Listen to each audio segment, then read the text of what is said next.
In recent episodes of Esker on Air, we've talked about the modern office of the CFO as the company's control center, where they help a company grow, stay organized, and make smart moves using better technology. But what does it look like when a company actually implements the strategies to become that modern office? I'm Scott Leahy, and this is Esker on Air. Recently, Esker held our All Access conference where Cencora, a leading pharmaceutical solutions company, discussed their strategies on implementing automation and why they are making the move to the modern office of the CFO. Let's take a listen. Hey folks, I'm Dan Reeve, VP Sales for North America. Welcome to this keynote session with Cencora. Cencora is a $293 billion organization that distributes health products designed to improve the lives or make better the lives of people and animals all around the world. 1,500 locations, 80 countries. It's a huge organization. They're actually Fortune number 10. So that's pretty impressive. And today we're going to talk about their various projects, deployment of various technologies across the office of the CFO. We've been working together since 2008. And that journey started with payables.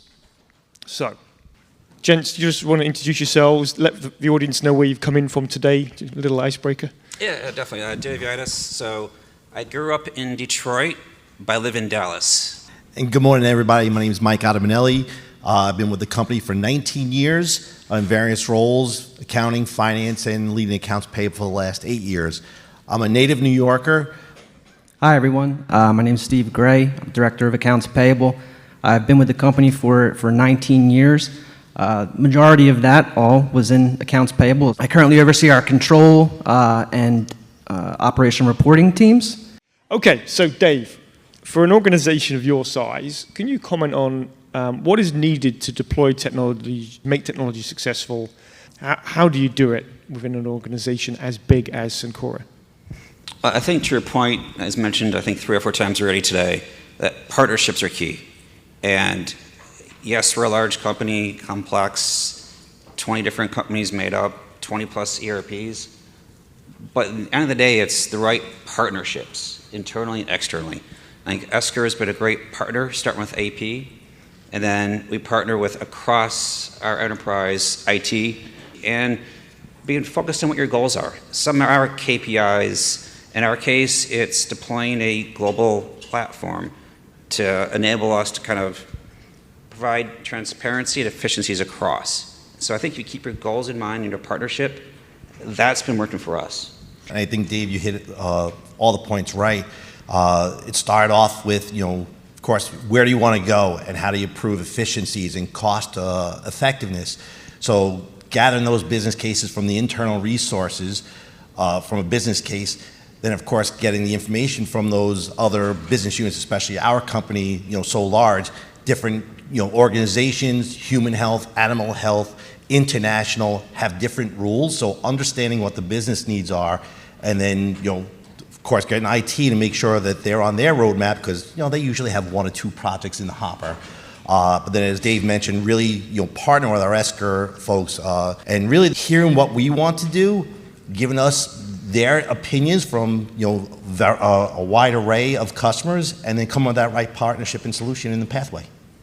Dave, as we think about strategy, can you talk a little bit about how Cencora has evolved in recent years and how the strategy is sort of changing? In our case, so let's say about 5 years ago, we were 95% of our employees were US based. We've made some acquisitions, we grow through acquisitions. We're now 55% international. 85% of revenues still come from the US, but more transactions, more risk reside outside of the US. And so our strategy now is partnering with companies like yourselves that have that global footprint to help us in that journey. Because we know what we know, and we have experts in different countries, but we don't have visibility across. So our strategy is that transparency, kind of identify how does Cencora want to operate. Our strategy is going to continue to be acquisitions. It'll always be, we do anywhere from like 10 to 15 a year, and we'll probably increase that going forward. So we need a platform that will be flexible enough for us to actually ingest that and synergize it moving forward. We were talking yesterday, in fact, you gave me an example of how Esker's experience in your mind could be beneficial given particular experience in regions. Would you briefly expand on that?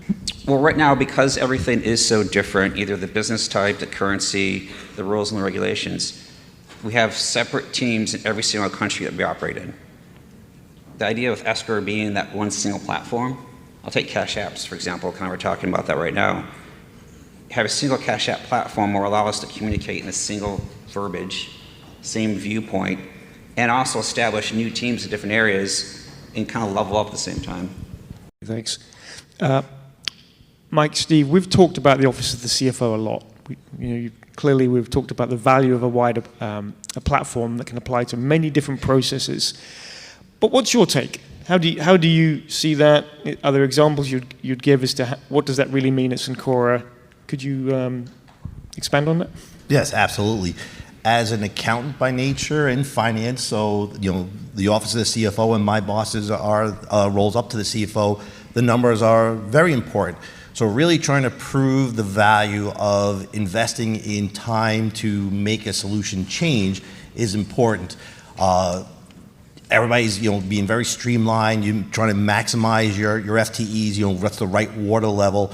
So to take on a new project on the side of your desk, quote unquote, to try to drive that short-term pain for long-term benefit is important. And then when you get to our company where there's a lot of business units and everybody's tied to their plans and their goals, to try to show some of that expense that might benefit the long-term, the full company, not just 100% to their organization, you got to make sure everybody is communicating and understand the full scope of the project for the numbers of your unit as well as the greater good of the company. Steve, anything to add? Just along the lines of, showing those KPIs and reporting. I mean, it's important to report and trend that improvement and share that with the businesses that you're ready to roll in. Great, thank you for that. Mike, I probably did a poor job, and we should have started by, or I should have started by explaining to the audience all the suites that you've deployed with Esker. So the journey started with payables, went across. Initially, I think it was 8 ERPs, and that's continued to expand, and it's gone global. Then receivables, somewhere in there, procurement, and also the Market Dojo suite as a mechanism to bring in more suppliers and introduce more competition and drive prices down. Why was it deployed in that order? What were the priorities? Yes, absolutely. So I'll give the high level, then Steve, you can get into the details as you led most of that. So when we deployed Esker a few years ago, it was tied to the corporate strategy as we grew different business units to try to get best practices and synergize and move into our shared service model. So from our US side, we did have most of our human health, full line and specialty products, as well as our animal health, which is a different ERP, all using different platforms. So we wanted to bring in Esker to get common practice, synergize our controls, put the leadership effective into a shared services, at this time just the US, and really just learn from each other. So we start off slow with some smaller business units, really so we can learn to be experts with our solution, our AP module, and then start getting the confidence of the company to start rolling out larger and larger. Yeah, so to Mike's point, about 7 years ago, I was presented with the opportunity to kind of lead as subject matter expert, understanding our AP processes and lead the Esker integrations. But ahead of that, really, I think Accounts Payable was really the first back office operation at Cencora that was a true shared service where we were supporting multiple business units. And of course, with that, it meant multiple ERPs, multiple business process management tools, some of them very specialized and efficient for the business, but also you couldn't really integrate other businesses with it. And then we had manual processes as well where we couldn't, take advantage of some of the Esker technology that they had, optical character recognition being one of them. So we had an opportunity to standardize processes, identify best practices, and Esker really checked all the boxes for that. And then to Mike's point, we Started out small with a smaller business unit. We got the opportunity to really learn it, and then we could in turn champion it to our other businesses and say, hey, look, this is how our processes are going to be. You always have your exceptions. You try to keep them to a minimum. You really only want to address the ones that are material. If it's one-offs and onesies, twosies, a couple handful a month, you kind of say, all right, we'll handle it elsewhere. We won't customize. But yeah, it's been a very good success. And then with that success, the confidence that we have in Esker has led us into third module, Dave, on the AP side. That's AR side, excuse me. And probably, no, to your point, because of those successes, we're able to kind of expand it into the AR and so the collections and credit. Like everyone here, your customers are your bread and butter. And so anything that would potentially touch the customers, especially from AR side, we really didn't do that. We still have separate collection and credit teams throughout the company. But one of the things we're trying to do is with Esker, with the success that you had, how do you standardize the experience and at the same time maximize the experience for the customer? Like at any given point, we have a little over 20 billion outstanding AR, but our bad debt was like less than $30 million. And so our customers are so important to us because if we hold an order, it's not just a customer being an order held, it's a patient someplace placed an order with a clinic, a doctor, a pharmacy that we said no to. So we're trying to get more predictive going forward and leveraging Esker to help us do that. What is Cencora's attitude towards AI in general? Can I ask you to comment on that, Dave, first? Yeah, so before I took this role, I had the pleasure of starting the RPA team at Cencora. So I love technology. It's at my core. We're cautious, is probably the best way to put it. A lot of the data we have, I think we still have the world record for SAP transactions. There's lots of data. And a lot of sensitive data. So we're doing it all in-house. We're doing it very slow. I think we see the use of Gen AI more applicable within certain platforms, such as some examples you guys gave earlier today. We have various personas that we did release internally to allow you to do presentations, emails, things like that to help your day-to-day job. We're doing it very cautious. We see it as an enabler, as a jump starter for certain things, but not something that's going to take everyone's job. So I'm probably confident to say I'm the least tech-savvy guy in the room, and I'll prove it in every which way to Sunday if you guys want. Eager to learn. Cautious in, with all the other side projects we have going on, how much can you absorb at one shot, but seeing some of those stats, and I'm not going to quote them all, but it was 90%. When I saw one was like 1 to 3 hours, it was done less than a minute. I was like, cool. We have our KPIs that we measure, our cost per invoice or cost per transaction. Companies our size and as large and how many transactions we have, it's hard to benchmark externally against us.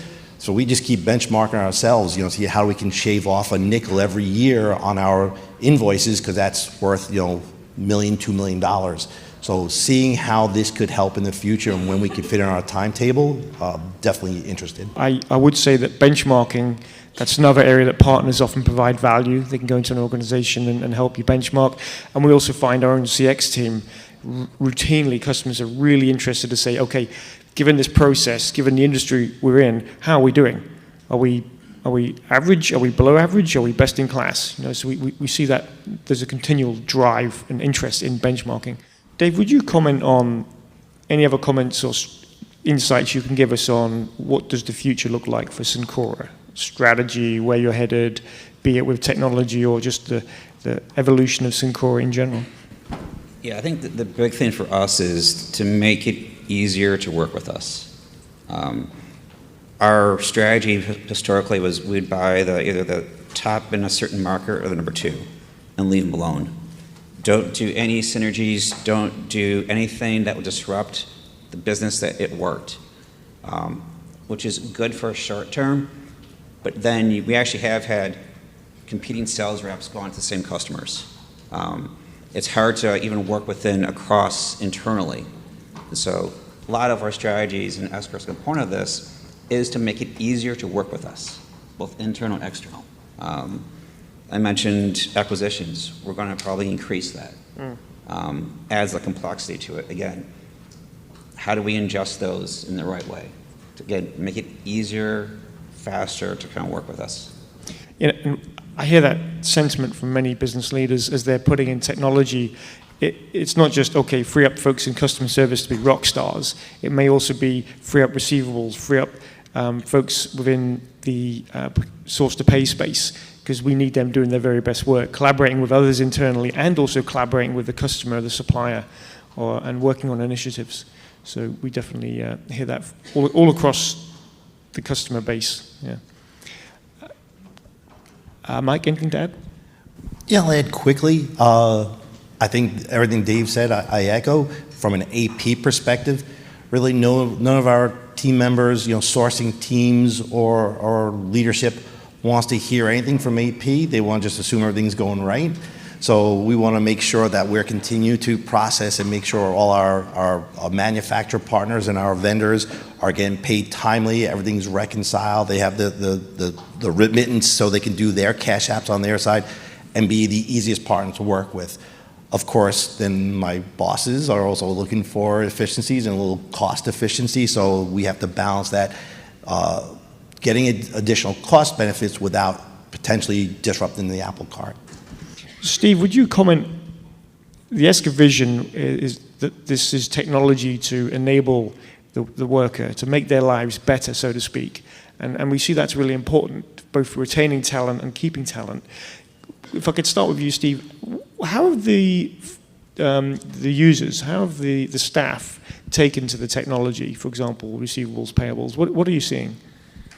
It's been welcomed with open arms. You always have your folks that are some resistance to change and take a little bit longer to embrace it.